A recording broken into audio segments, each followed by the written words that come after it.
Yo guys, Jonathan here, and if you just picked up a 2016 MacBook Pro, this might be the perfect setup.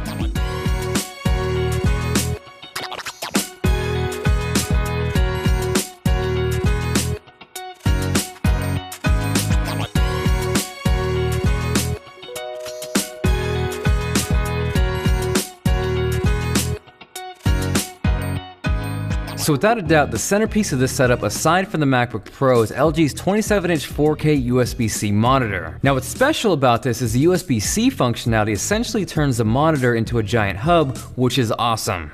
So with that, the first thing I did was take a little tiny Samsung T1 external SSD, slap some 3M adhesive on it, and then mount that guy to the back of the monitor.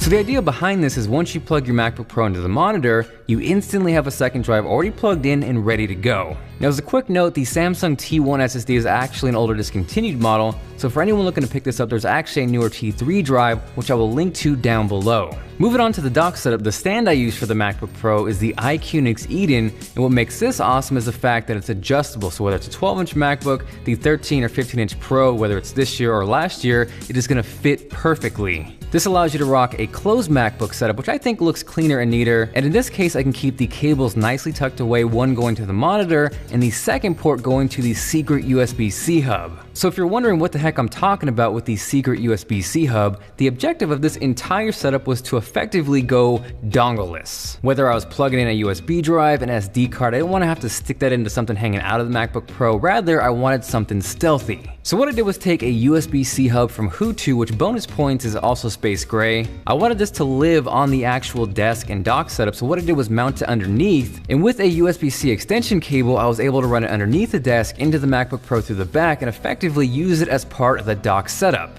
So now all I gotta do is plug something into the front of the desk and it instantly shows up on the MacBook Pro, which is a giant win.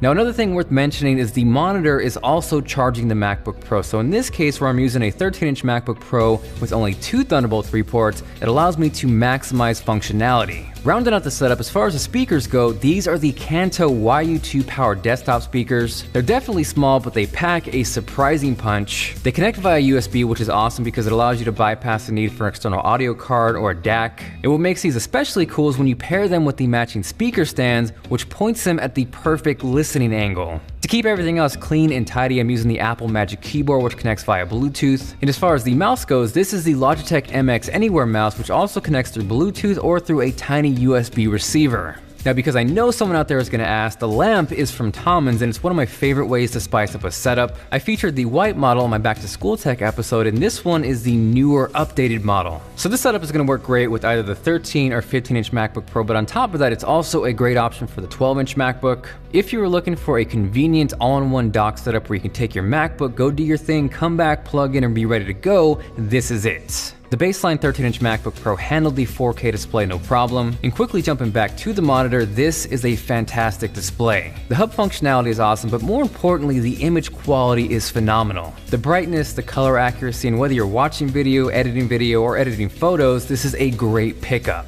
Aside from that, hopefully you guys enjoyed the video. If you did and you dug this setup, make sure to smash that like button. I also got word that the 15-inch MacBook Pro Touch Bar is shipping this coming week, so if you haven't yet, definitely make sure you subscribe. I will have plenty of coverage on that. Again, links to this entire setup are down below. This is Jonathan, and I will catch you guys later.